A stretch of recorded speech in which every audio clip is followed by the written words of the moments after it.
Happy Thursday, everybody. Welcome to our latest Bold Leaders in Learning. I'm Brandon Busteed, President of University Partners at Kaplan.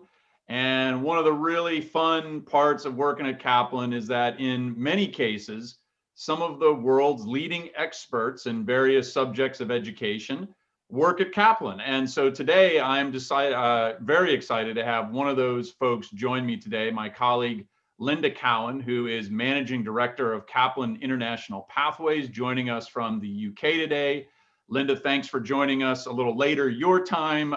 Really appreciate having you on here because we're going to unpack a little bit of the view of international student mobility from the lens outside the United States. And there's nobody better to talk to about that than Linda. Linda, thank you for being here. Tell us a little about your own personal background, and then tell us about your work at Kaplan International Pathways. Thanks, Brandon. And Brandon, thanks very much for inviting me to join you today. So Brandon, I'm probably describe myself as being a lifetime advocate for international education, as that's really what I've spent my career sort of focused on.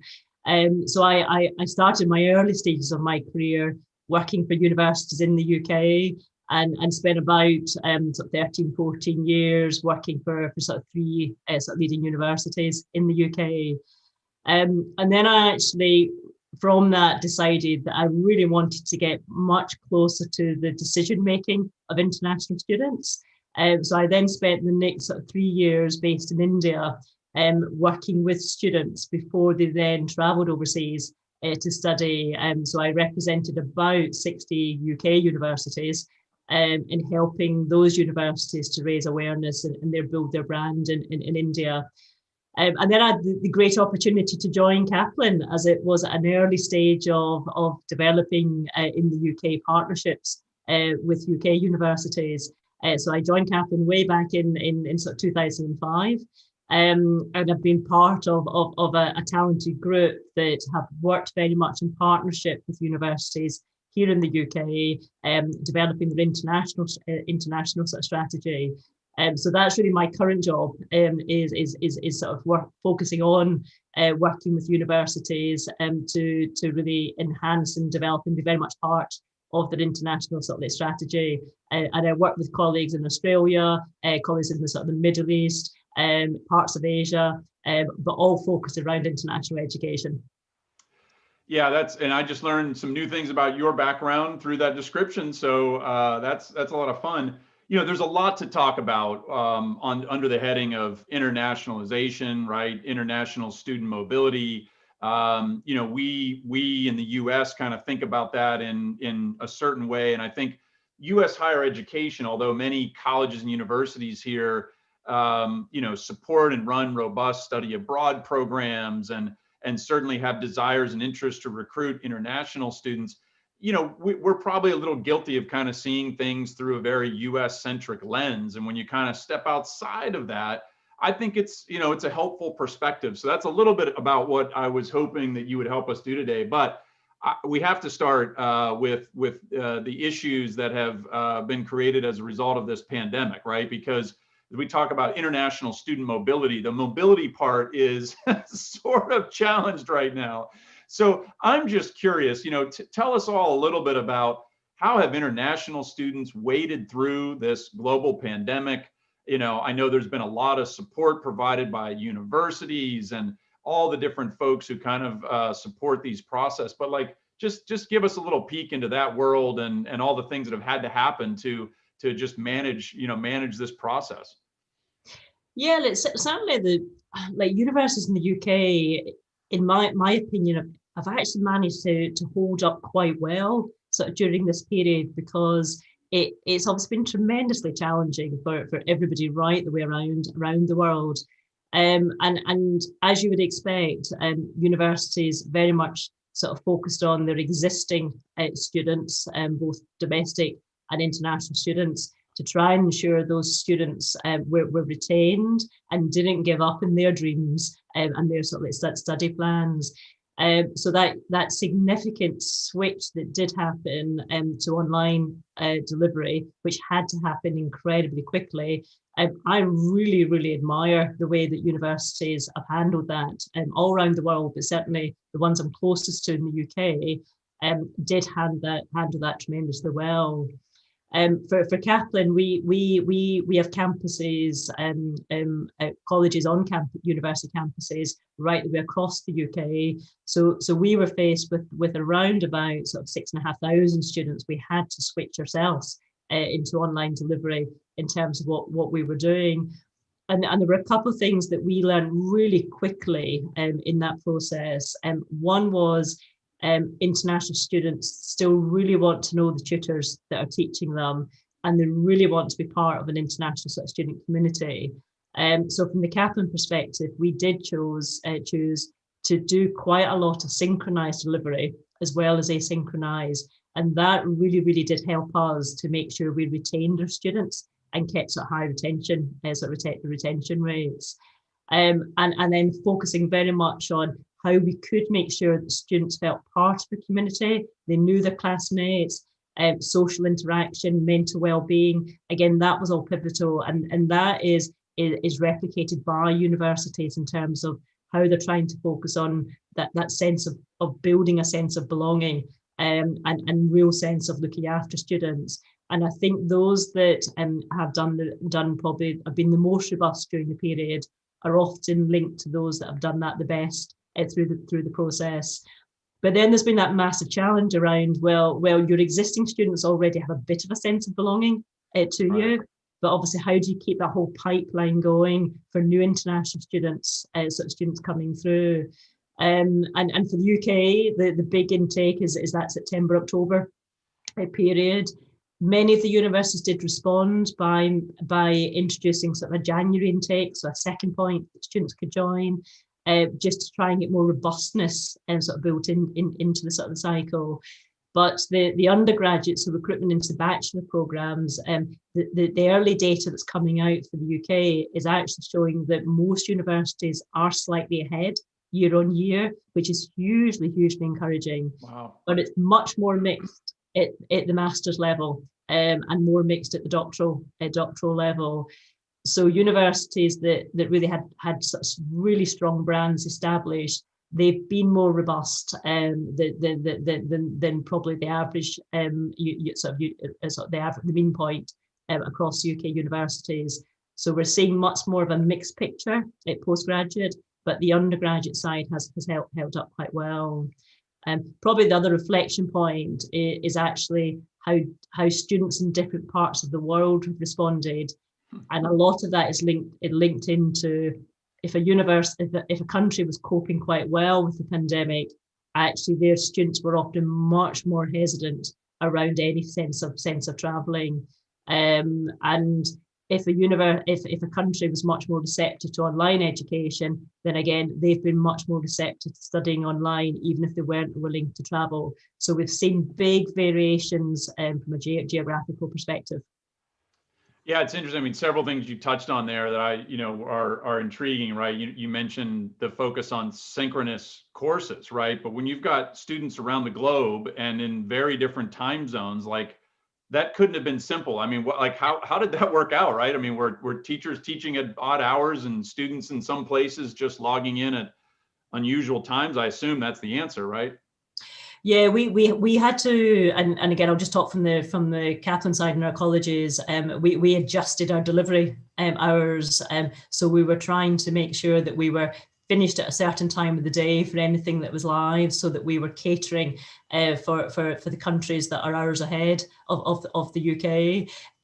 We were not able to sort of like cover the whole world, so therefore it worked for some parts of the world, but not for others. So we were trying to ensure as much as we could fairness to at least give drop-in sessions and ensure that we've also got asynchronized delivery as well.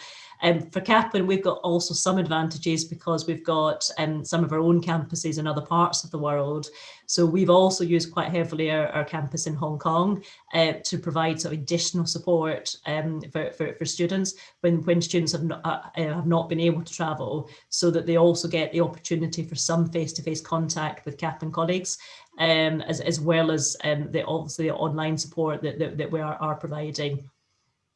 Yeah, and the other point I thought was interesting, you mentioned that a lot of the bachelor's degree enrollments are still very solid, right? If not on par or ahead in some cases, which I think on the surface, a lot of people are probably like, how is that possible, right? I mean, obviously a little bit more erosion in the master's and PhD programs, but it starts to make sense, right? Because I know, you and others who, are part of our international business have always said to me that, the students who are seeking to study at a university in another country, this has been part of their plans and their parents' plans and their families' plans for years, right? And so yeah, pandemic comes along and wow, that's a big issue. But if you're planning to be at university for 3 years or 4 years, you're like, okay, maybe a year is going to be disrupted by this pandemic, but like I'm not getting off my path. I'm not getting off of my goal, right? And master's degree program, if it's a 1 or 2 year thing and 50% of it or 100% of it might be pandemic challenge, like I could see where students would go, maybe I'll wait and enroll when things are back together. But it just reminds me of, the passion and, and the pent up demand there is for studying at universities abroad. And so that to me, I think was one of the reassuring things to see in the middle of the pandemic is that there's still huge desire from students all over the world to study at the best universities in the world, wherever they may be. No, I think that's hugely true, Brandon. The other thing that we've definitely sort of seen in terms of what's happened is parents have always been part of that decision making. If you're going to study in another country, but even more so now. So we've definitely been running a lot more parent events before students arrive with us. And then post students arriving, we're running parents events for all of our online digital sort of students, because parents are concerned, will they get the same experience, the sort of same treatment if they're studying sort of digitally and remotely, as well as if they had been in the UK. So there's much greater parent involvement, but we definitely welcome that, because actually we see that as being quite an important part of the support mechanism to ensure that students stay with the whole experience, and then hopefully at some point transition across to the UK. Yeah. And so, I want to talk a little bit about, what you see as the forecast for the coming year and next year's, but one of those, comments is relevant to the news that happened here yesterday in the States with, new administration, inauguration of now President Biden. And a couple of the things that happened literally on day one for him was rescinding the Muslim country travel ban that had been in place, reassuring DACA's place, things that were of great concern to higher ed, U.S. higher ed institutions. What's the reaction from across the pond about new administration and its relevance to international student mobility? Well, I think it has, certainly from my side, and I think lots of people feel the same positive, Brandon, because I think if you're an advocate of international education, the US and North America is so much part of that, to be able to create sort of global education opportunities. So I think definitely sort of the positive. I certainly think personally myself that there's so much that has happened over the last 4 years that obviously wasn't that favourable for universities in the US in terms of being open, seem to be open and engaging for international students, that it doesn't immediately bounce back with the change in administration. But it does create everything through a brand new lens that is much more favourable for international students studying with the US. So I think it's a hugely important part of sort of like shifting the dialogue and making the US again the sort of the destination of choice, which in many parts of the world it absolutely is. But it may take a little bit of time, as obviously other countries themselves have to respond to the pandemic. I think one thing that obviously has been there under the Trump administration that will still be there under the Biden administration is obviously the US-China sort of like politics. And again, you have to think that moves into a more favourable position under Biden. but it doesn't immediately transform things, and there are a number of challenges there that I still think will be challenges for US universities in terms of students from China studying in the UK, in the US. Yeah, no, I think that's a measured take on it, Linda. Probably some some added support, right, to the idea of the U.S. as a destination. Probably not major shifts overnight.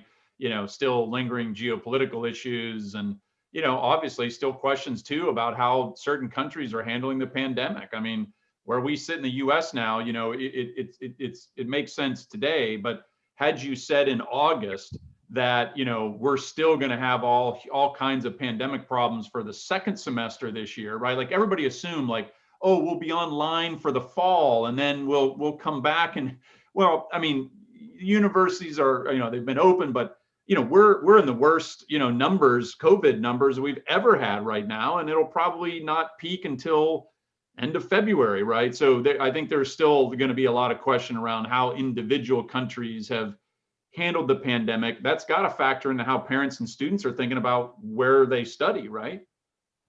Yeah, no, absolutely. And certainly when we're looking at sort of future forecasting, we're definitely breaking down our key markets into, okay, well, which of the markets have actually handled the pandemic sort of well?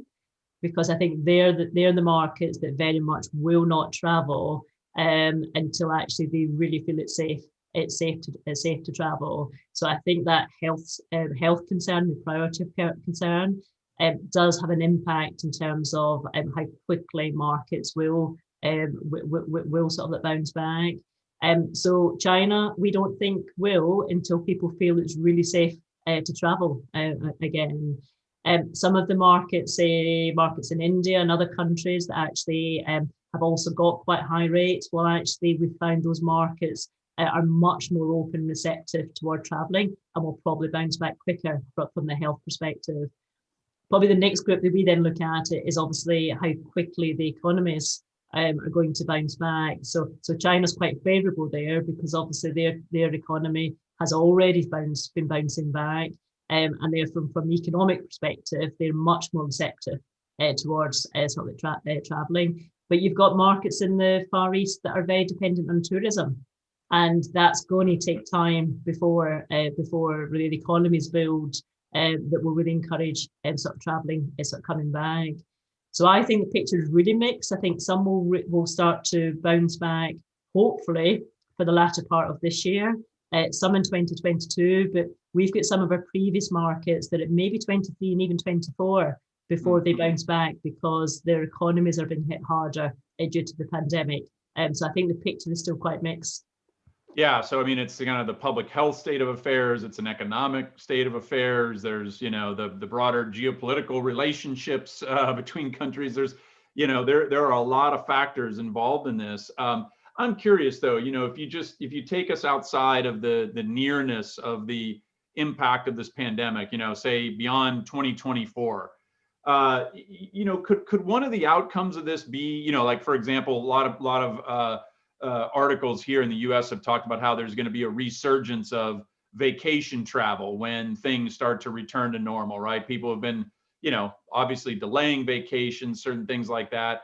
Do you think there could be an actual, I'll call it a growth resurgence, not just a return to international student mobility pre-pandemic, but, a real major, resurgence of those numbers because of the fact that people have been pent up? I mean, I'm just curious what your longer term forecast is. Yeah, I personally think that there absolutely will be, because I think there's that immediate impact, just because obviously there are people who have delayed sort of going overseas, people that have chosen to just stay in jobs sort of longer, and therefore there are going to be sort of double groups looking to go overseas at the same time. There are then the students that actually made the decisions to say, well, I would have gone overseas for my bachelor degree, but because of the pandemic, I'm now going to study that in my home country. But those students, I believe, will then start to think about doing their masters overseas. So therefore, they've just delayed what's going to be a sort of future sort of study opportunity. But I think the sort of the value of the international study experience still holds tremendous appeal in many markets. And I don't think that does go away. So I'm a big believer that actually things will absolutely sort of bounce back. And there's going to be a little bit of period where, because people deferred, that actually we will have sort of greater numbers of students sort of coming through. So I don't think that's this year, but it could be 22 and certainly sort of 23. Yeah, those things make sense. I hadn't really thought about that. I mean, obviously, there's those who kind of deferred, they'll like wait a year or whatever to pursue it. But then, I hadn't thought about those who are like, okay, well, I'll do my bachelor's degree here, in home country, and then, but my appetite for international study is still there, so I'll do my master's abroad somewhere. That makes a lot of sense too. And then, of course, we've just got the broader trends of, large growth in the middle class in many countries around the world. And in countries where their higher education system, isn't as robust as other countries, right? They just don't have the capacity for it. So, is the sense that there's still an overall growth market for higher education globally? Like, do you feel that's been knocked off kilter at all by the pandemic? Personally, no, I don't. What I think it's done is those fast tracks a couple of trends that were already starting to happen. So I think it's certainly, so this is slightly off on a tangent, but it certainly fast tracks the move for online sort of studies, because you have got countries, India's a good example, China's a good example, that weren't as receptive towards students studying online, and that really has changed much, is changing.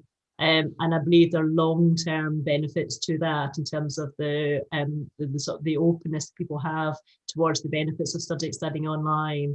And I think linked into that, because there's been an awful lot more around virtual internships, virtual sort of study abroad.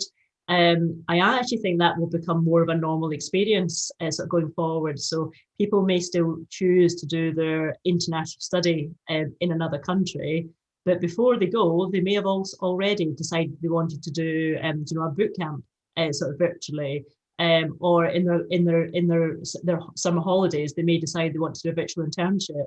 So I think there'll be a lot more virtual activity that's shorter, that actually starts to become part of sort of student study plans, that again just helps sort of broaden the overall experience of international education. So I think that will certainly happen. Yeah, I'm really excited by the positive benefits of something like virtual internships and the acceptance of, kind of virtual gig jobs. I mean, that's the only choice we've had during the pandemic, is employers shifting in-person internship programs to virtual. And I think that's going to be one of the lasting positive impacts of this, because what does it do? It gives students more options. It allows employers to have more options. I mean, maybe a student can't afford to live in Washington, D.C., but there's a virtual internship with an organization in Washington, D.C. Okay, great. If you think about international students, they may be studying in the UK for their degree. Let's say they're from India, right? And they could be doing a virtual internship with an Indian company. So they're getting work experience in home country, right? Which, allows them to kind of build that kind of resume while they're also building, the international experience and getting a credential from a, prestigious and well-respected institution. So there's just those combinations, I think, are going to bear out in a lot of different ways. But on whole, I'm excited because I think, the virtual internship world is just going to increase the percentage of students who have those valuable work experiences. And let's face it, a lot of us who are working these days, we're working virtual, right? So, I mean, I haven't left this place in almost a year. This is it. So kind of hard to believe. No, exactly. Like completely agree with that one. But what I think has been really, really interesting, that is, like, certainly at the beginning of the pandemic, the idea of talking about things like virtual internship, it would felt as if that was, well, we have to do that because of the pandemic. And actually, Brandon, that's what I think will be interesting coming out of this. It's not, well, actually, it's not quite so good if it's virtual. There are actually quite a lot of areas that I think there is significant value in it being virtual, which will give a long-lasting, it will create a long-lasting opportunity. So yeah, there are a few things that we've certainly done that was in response to the pandemic, but I do see it as just being part of our normal activity going forward. Yeah, for sure. So speaking of going forward, right? Tell us a little bit about what's on the horizon, right? Innovative things you hear universities thinking about or considering, changes that are happening in the landscape of international students in terms of, how their decision-making process is happening. And I mean, you've touched on a little bit with the pandemic about, parents and their role, but just, give me a little bit of what you see on the horizon here. Yeah, probably a few actually. Certainly ones I've looked at quite recently, but certainly I personally think those days, and they were already. I think international recruitment was moving on from this, but the days where you've got staff that would fly to other countries to recruit students, attend exhibitions, I certainly feel, yeah, those days have gone. And there'll be a lot less of people physically traveling to another country to recruit.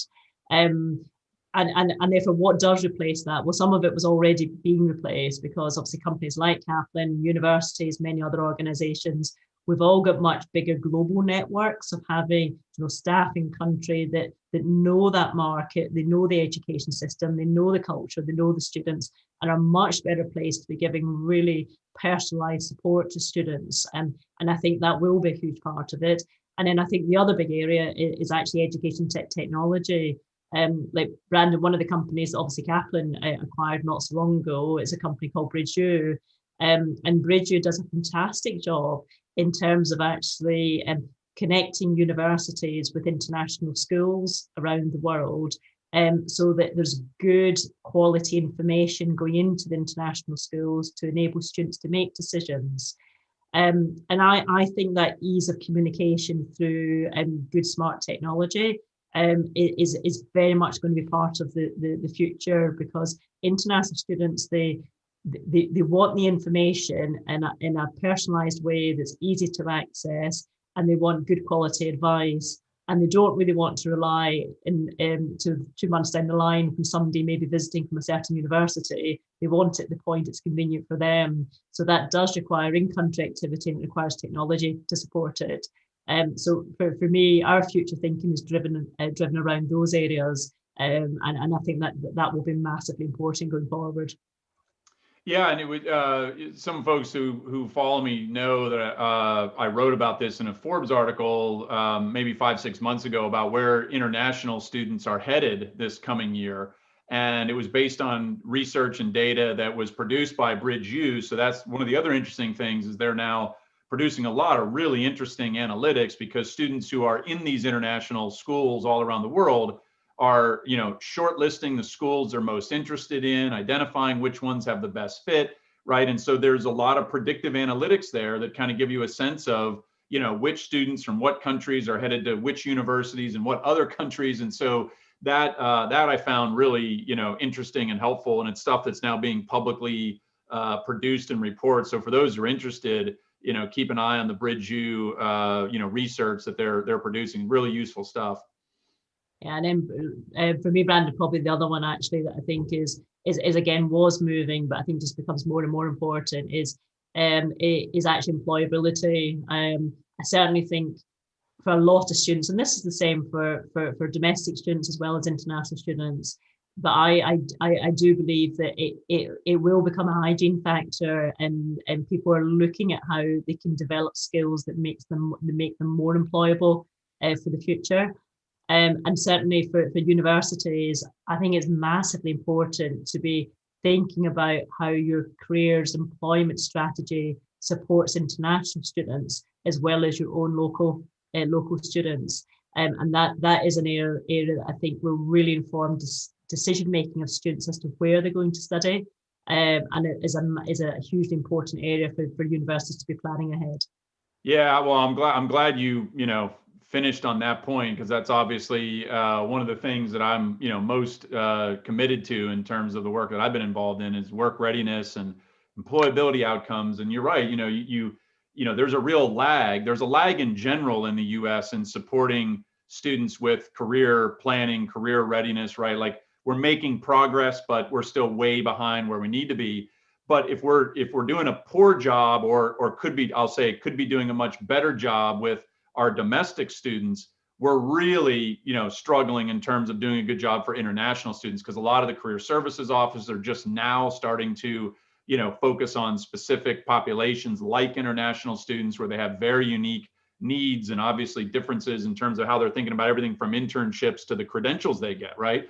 Popular credential here might not matter in another country, right? Because it's not recognized. So I'm encouraged to, to see more, more progress on that front. It's obviously going to be hugely beneficial to students, but to the universities who are trying to attract students, whether they're international or domestic, employability and career readiness are going to be very attractive marketing beacons that are put out there. So the more that higher ed can do in that space, I think it's going to be paid back in spades with more enrollments, more successful alumni who are more likely to donate back to the institution. So a good point to wrap up on. Linda, thank you for your time today. It's been fun for me to hear some of these things, and I know the audience appreciated it too. For those of you who are interested, next week, I'm going to be interviewing Melissa Korn, the author of Unacceptable, about the big varsity blues scandal and college admissions. And so for those interested, be sure to join us next Thursday. Linda, thank you again, and have a wonderful evening.